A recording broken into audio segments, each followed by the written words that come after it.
एक deadly virus का इलाज ढूंढते ढूंढते एक साइंटिस्ट ने ऐसी खतरनाक बारिश बना दी जिसमें भीगते ही लोग दर्द से चीखते हुए मरने लगे और कुछ ही दिनों में एक के बाद एक पूरा शहर नक्शे से गायब होने लगा। ये तब की बात है जब ये सब शुरू नहीं हुआ था। डेनमार्क की एक यूनिवर्सिटी में सिमोन नाम की लड़की अपने एग्जाम के लिए जल्दी जल्दी क्लास की ओर जा रही थी। तभी अचानक उसके पिता फेडरिक वहाँ पहुँचते हैं और बिना कुछ बताए सिमोन को पकड़कर अपनी कार में बैठा लेते हैं। कार में पहले से ही सिमोन का छोटा भाई रेशमस और उसकी माँ बैठे हुए थे। फेडरिक बेहद घबराया हुआ था और बिना कुछ समझाए कार को बहुत तेज चलाने लगा। वह उन्हें जंगल के अंदर बने एक गुप्त बंकर की ओर ले जा रहा था जिसे उसकी कंपनी अपोलो ने तैयार किया था। मौसम भी तेजी से बिगड़ रहा था और लगता था कि किसी भी वक्त बारिश शुरू हो जाएगी। इसी बीच फेडरिक की तेज रफ्तार के कारण आगे कुछ गाड़ियों का एक्सीडेंट हो गया जिससे सड़क पूरी तरह ब्लॉक हो गई। लोग गुस्से में फेडरिक से बहस करने लगे लेकिन उसे किसी की परवाह नहीं थी। उसने तुरंत अपनी फैमिली को कार से उतारा और उन्हें लेकर भागते हुए जंगल के अंदर घुस गया। वहाँ पहुँचते ही आसमान से बारिश की पहली बूंदें गिरनी शुरू हो गई थी। फेडरिक ने जल्दी से अपने फिंगरप्रिंट से बंकर का लॉक खोला और सबको लेकर अंदर चला गया। अंदर पहुंचकर सिमोन और रेशमस दोनों हैरान थे कि आखिर उनके पिता उन्हें यहाँ क्यों लाए हैं। बंकर में हर जरूरत का सामान था, कई सालों तक के लिए खाना, पानी और एक खुद का एयर प्रोसेसिंग सिस्टम भी। सिमोन अपने पिता से सवाल करने ही वाली थी कि तभी फेडरिक ने प्रोटेक्टिव सूट पहना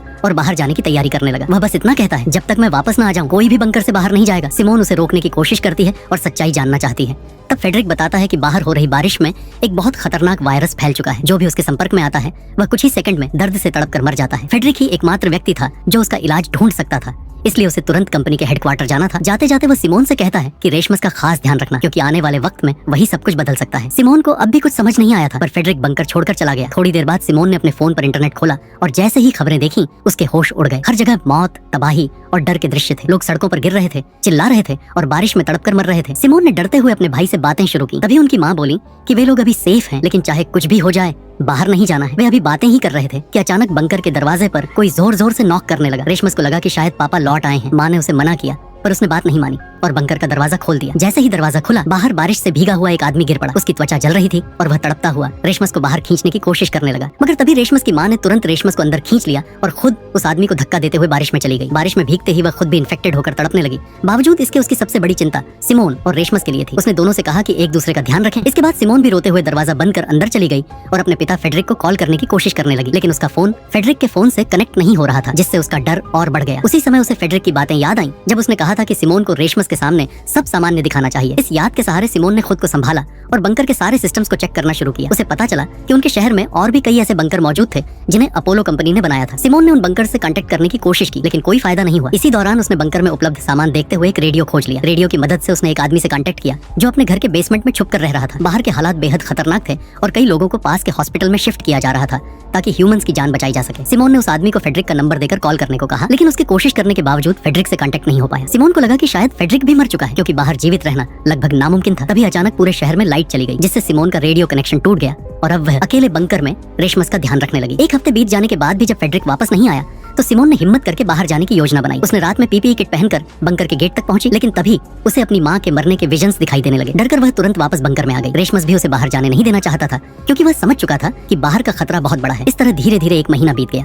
इस दौरान सिमोन को कई बार रेशमस का ध्यान रखने में कठिनाई हुई लेकिन उसने पूरी कोशिश की कि वह एक अच्छी बहन साबित हो और उसके भाई की देखभाल करे। साथ ही वह बंकर में मौजूद सभी संसाधनों और सिस्टम्स के बारे में भी सीखती गई। इसी दौरान उसे याद आया कि कुछ समय पहले रेशमस को एक अजीब सा वायरस हुआ था जिसके बारे में किसी को जानकारी नहीं थी। उस समय फेडरिक ने खुद एक एंटीडोट तैयार किया और रेशमस को दिया। बाद में फेडरिक की कंपनी को भी इस वायरस की जानकारी मिली और उन्होंने फेडरिक से पूरी रिपोर्ट सबमिट करने को कहा। सिमोन को शक होने लगा कि शायद यह वायरस फेडरिक ने ही बनाया होगा। अब तक लगभग 6 साल बीत चुके थे लेकिन फेडरिक के बारे में सिमोन को कोई जानकारी नहीं थी। रेशमस भी अब बड़ा हो चुका था और बाहर जाकर खाने की तलाश करना चाहता था क्योंकि बंकर में उनका खाना बहुत कम बचा था। सिमोन ने पहले तो मना किया लेकिन फिर सोचा कि खुद जाकर खतरे का जायजा लेना जरूरी है। रात के समय जब रेशमस सो गया सिमोन ने पीपीई किट पहनकर बंकर के बाहर निकलने का फैसला किया। बाहर निकलते ही उसे अपनी माँ के विजन्स दिखाई देने लगे लेकिन इस बार उसने खुद को संभाला और आगे बढ़ी। बाहर आकर उसने देखा कि उसकी माँ का शरीर अब केवल कंकाल बन चुका था। पास में एक हिरण खड़ा था जिसे देखकर सिमोन आगे बढ़ी। सड़क पर कई कारें खराब हालत में पड़ी थीं और चारों तरफ जंगल उग चुका था। सिमोन ने उन चीजों पर ध्यान नहीं दिया और अपने उद्देश्य की ओर बढ़ती रही। वह उस हॉस्पिटल तक पहुंची जहां लोगों को सुरक्षित रखा गया था। कई बार आवाज लगाने के बाद भी वहां कोई रिस्पांस नहीं मिला। फिर जब सिमोन अंदर जाकर देखती है तो वहां का नजारा पूरी तरह से तबाही में बदल चुका था। चारों तरफ हर चीज बर्बाद पड़ी थी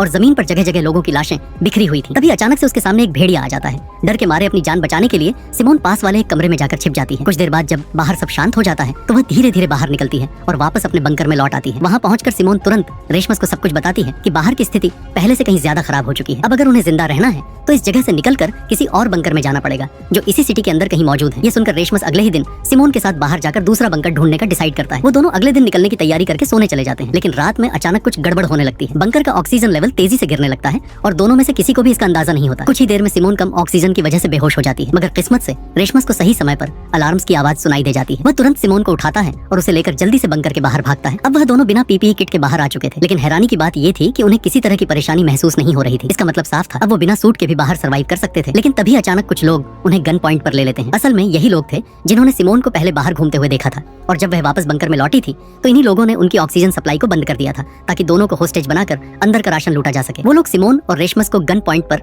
अंदर के एक कमरे में बंद कर देते हैं और खुद बंकर में खाने पीने का सामान ढूंढने लगते हैं। लेकिन क्योंकि सिमोन और रेशमस का राशन पहले ही खत्म हो चुका था, उन्हें वहाँ कुछ भी नहीं मिलता। ये देखकर उनका लीडर मार्टिन गुस्से में आकर सिमोन और रेशमस को बंद करके वहाँ से जाने लगता है। अब अगर वो अंदर ही बंद रहते तो उनकी जान पक्की चली जाती। इसलिए सिमोन एक गिलास पर लिखकर बताती है कि उसे पता है कि खाने का स्टॉक कहाँ मिल सकता है। इतना लिखने के बाद वह जानबूझकर उस पैड को तोड़ देती है जिसमें बाकी बंकर्स का नक्शा था। अब मार्टिन के पास कोई और चारा नहीं था, क्योंकि अगर उसे राशन चाहिए था तो उसे सिमोन और रेशमस को बाहर निकालना ही पड़ेगा, क्योंकि बाकियों की लोकेशन सिर्फ सिमोन के दिमाग में थी। इसी बीच मार्टिन की नजर सिमोन पर जाती है और वह अपने पुराने दिनों को याद करने लगता है। जब वह एक सोल्जर हुआ करता था, उस वक्त उसे आदेश मिला था कि वह एक ब्रिज पर तैनात रहकर उस शहर से किसी को भी बाहर जाने न दे ताकि इन्फेक्शन फैल न सके। अगर आप यहाँ तक पहुंच चुके हैं, इसका मतलब आपको कहानी अच्छी लग रही है, इसलिए एक लाइक और सब्सक्राइब तो बनता है। लेकिन एक दिन ड्यूटी के दौरान मार्टिन को एक औरत दिखती है जो अपने बच्चे को गोद में लेकर ब्रिज के नीचे से दूसरी तरफ जाने की कोशिश कर रही थी। मार्टिन उसे रोकने के लिए हवा में कई शॉट्स फायर करता है, लेकिन वह औरत नहीं रुकती। वो हिम्मत से शहर के बाहर निकल जाती है। उस वक्त मार्टिन ने उस पर दया दिखाई थी, इसलिए उसने उसे गोली नहीं मारी। कुछ देर बाद उसके साथियों ने उसे पास के टेंट में बुलाया जहाँ सब सोल्जर्स रह रहे थे। वहाँ जाकर मार्टिन को पता चलता है कि वही औरत जिसे उसने जाने दिया था दरअसल इन्फेक्टेड थी, और उसके जाने के बाद से टेंट में मौजूद कई लोग इन्फेक्शन की वजह से मर चुके थे। ये सुनकर मार्टिन टूट जाता है। उसके आखिरी साथी की मौत के साथ ही उसका सब्र भी खत्म हो जाता है। उसी पल उसने ठान लिया कि अब वह कभी किसी पर भरोसा नहीं करेगा, चाहे वो किसी भी हालात में क्यों ना हो।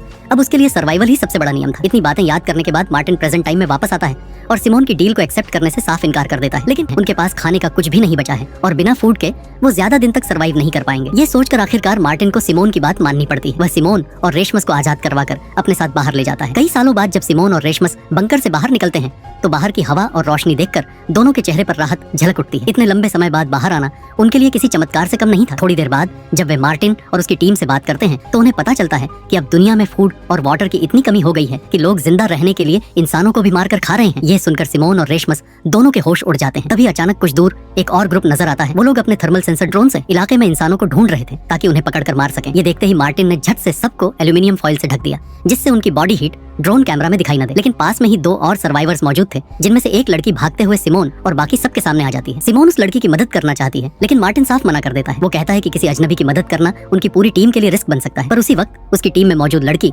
बीटी सिमोन का साथ देने लगती है। दोनों बिना कुछ सोचे उस औरत की जान बचाने के लिए उसके पीछे भागते हैं। वो औरत भागते भागते एक छोटी सी रिवर के पास फिसल जाती है और नीचे गिर जाती है। वहीं पीछे पीछे आए कुछ लोग उसे जान से मारने ही वाले होते हैं, लेकिन ठीक उसी वक्त मार्टिन वहाँ पहुँचता है और बिना देरी किए उन दोनों आदमियों को शूट कर देता है, क्योंकि चाहे कुछ भी हो मार्टिन अपनी टीम का साथ कभी नहीं छोड़ता। लेकिन वाटर में गिरने की वजह से इन्फेक्टेड हो चुकी है। उसे देखकर मार्टिन को मजबूरन उसे भी शूट करना पड़ता है। सिमोन के लिए यह सब बहुत झटका देने वाला था। तभी उसे समझ आता है कि जमीन पर रहना तो सुरक्षित है, लेकिन बारिश या रुके हुए वाटर के संपर्क में आना अब भी बहुत बड़ा खतरा है। यहाँ तक कि जरा सा भी कांटेक्ट उन्हें इन्फेक्ट कर सकता है। इस घटना के बाद सिमोन सबको लेकर एक और बंकर की ओर निकलती है, जिसकी लोकेशन उसे याद थी। वहाँ पहुँचने में उन्हें लगभग एक दिन का समय लगने वाला था। रात होने से पहले सब एक पास के घर में रुकने का डिसाइड करते हैं। घर के अंदर उन्हें मरे हुए हंटर्स के कुछ हथियार, कपड़े और थोड़ा बहुत सामान मिलता है। इसके अलावा वहाँ कुछ बोतलें क्लीन वाटर की भी रखी होती हैं।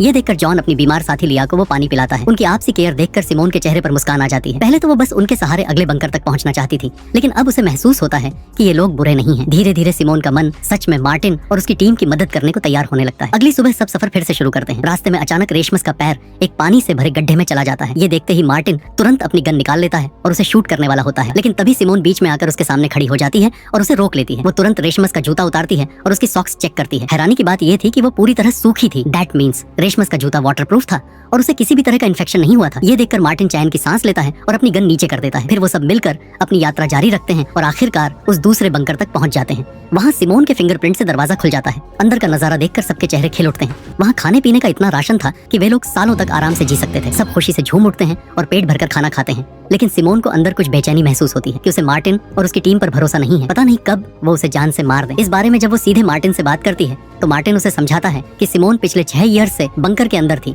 इसलिए उसे बाहर की दुनिया और लोगों के हालात के बारे में कुछ नहीं पता। मार्टिन असल में एक अच्छा इंसान था, लेकिन प्रेजेंट टाइम ऐसा था कि किसी पर भरोसा करना अब आसान नहीं था। फिर भी सिमोन ने उसकी चेतावनी को नजरअंदाज कर दिया और अंदर बंकर में चली गई। वहाँ वह देखती है कि एक फोन चार्ज हो रहा है जिस पर उसकी और रेशमस की बचपन की फोटोज लगी थी। ये फोन असल में सिमोन के पिता फ्रेडरिक का था, जो पुराने बंकर से निकलकर इस नए बंकर में कुछ समय के लिए आए थे। सिमोन तुरंत ही रेशमस के साथ उस फोन को चेक करती है। वहाँ उसे फ्रेडरिक की एक वीडियो मिलती है जिसमें वह बताता है कि वह स्वीडन के एक हेडक्वार्टर में इस इन्फेक्शन का क्योर या एंटीडोट बनाने के लिए जा रहा है। सिमोन के दिमाग में तुरंत विचार आता है कि उसके पिता शायद अब भी जिंदा हैं, इसलिए वह रेशमस के साथ स्वीडन के उस हेडक्वार्टर जाने का फैसला करती है। सिमोन ने यह बात मार्टिन को भी बताई और उम्मीद थी कि मार्टिन उनकी मदद करेगा, लेकिन मार्टिन साफ मना कर देता है। उसका कहना था कि बंकर में उन्हें कोई खतरा नहीं था, जबकि स्वीडन के हेडक्वार्टर तक पहुंचने के लिए उन्हें शहर के बीच से गुजरना पड़ेगा जहां कितने हंटर्स छिपे होंगे। मार्टिन सोचता था कि ये बहुत रिस्की हो सकता है। मार्टिन ये भी सोचता था कि वैसे भी फ्रेडरिक की वीडियो 6 साल पुरानी थी और शायद अब तक उसकी डेथ हो चुकी होगी। अगर वह एंटीडोट बनाने में सफल हो गया होता तो मार्टिन को इसके बारे में जरूर पता चल जाता, लेकिन सिमोन ने उसकी बात को नजरअंदाज कर दिया और कुछ दिन का राशन लेकर रेशमस के साथ बंकर से निकल गई। बीट भी जॉन और लिया के साथ उनके पीछे चलने का डिसाइड करती है, क्योंकि वह सच में सिमोन का साथ देना चाहती थी। लिया खुद ये समझ चुकी थी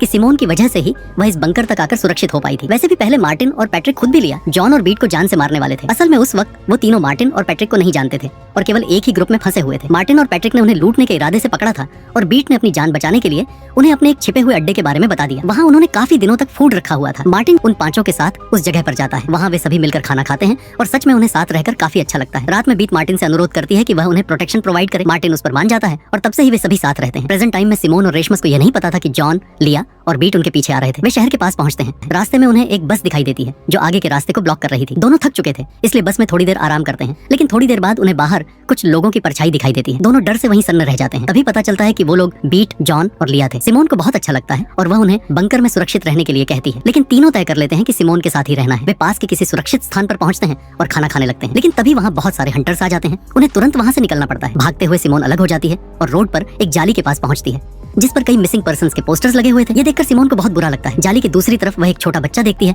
जो अकेला था। बारिश जल्दी ही शुरू होने वाली थी। अब उनके साथ क्या होगा और क्या ये सब बारिश होने से पहले किसी सेफ जगह में पहुंच भी पाएंगे या नहीं, जानने के लिए लाइक और सब्सक्राइब जरूर करें। मिलते हैं अगले वीडियो में।